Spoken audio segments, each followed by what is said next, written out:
Hello everyone, it's Shane Kanto, your Wasteland reviewer, and I'm here to review 1883, the first season of the Yellowstone prequel series from Taylor Sheridan. And I'm a huge fan of Taylor Sheridan. Whether it's his screenwriting from films like Sicario or Hell or High Water, his directorial debut with Wind River, his work on television, obviously with Yellowstone and The Mayor of Kingstown, and Those Who Wish Me Dead, and all those films that he's been a part of as well. Now, I wasn't the biggest fan of Mayor of Kingstown, and Those Who Wish Me Dead and stuff like that. I didn't think they were great. I'm really a huge fan of Sicario and Hell or High Water, Wind River. The ability that Taylor Sheridan has of creating modern westerns, those neo-westerns, is fantastic. And it's so very interesting to see him make a period western on the frontier, the Oregon Trail. And as a kid who grew up playing Oregon Trail on the computer at school, yeah, this is accurate. And it's just dysentery, snake bites, all kinds of getting shot with arrows, all kinds of different things in this film. Now I'm being a bit funny, but this is an intense show. Right off the bat, this is an intense show. This show pulls no punches. It portrays the frontier as this wasteland that it was, and the dangers around every single corner, whether it's getting whipped up in a river and being swept away, or getting attacked by Native Americans on the frontier, or bandits, and you have all the different creatures that could come at you. There's one particular one early on in the season of seeing a young girl getting bit by a snake while she's going to the bathroom and dies. And it's just yup, that's what this show is.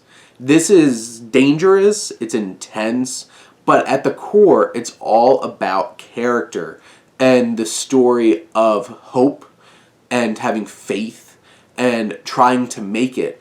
And this great cast, because you have Sam Elliott as this aging captain who's hired to lead them, along with his partner LaMonica Garrett, who plays Thomas.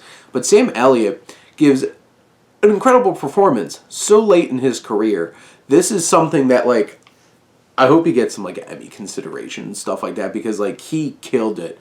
He brings this whole entire other level of presence into this film. And I was a little worried because you have the two main Duttons of the Dutton family here, James and Margaret, who are the parents, played by Tim McGraw and Faith Hill, who aren't actors necessarily. And I was really impressed with what they did in the show. They got some really good performances out of both of them, and there's a lot of emotion they have to carry. But the real star and breakout star of this show is Isabel May, who plays Elsa, the oldest daughter. And I'm trying to think if I've seen her in anything before. And I'm looking now, and she has recently been in I Want You Back. I don't even know. I think I know who she was in that, but it was a smaller role. But she is a firecracker. She is a whole level other energy in this film, in this show, and she is able to bring the audience in, and we latch onto her. She does a lot of the narration of the story. She is this sparkle of hope and life and what life should be in this desolate wasteland. And she challenges the other characters to try to value life and what they get out of it. And that dynamic is so interesting, but she's also very reckless. She tries all these different things.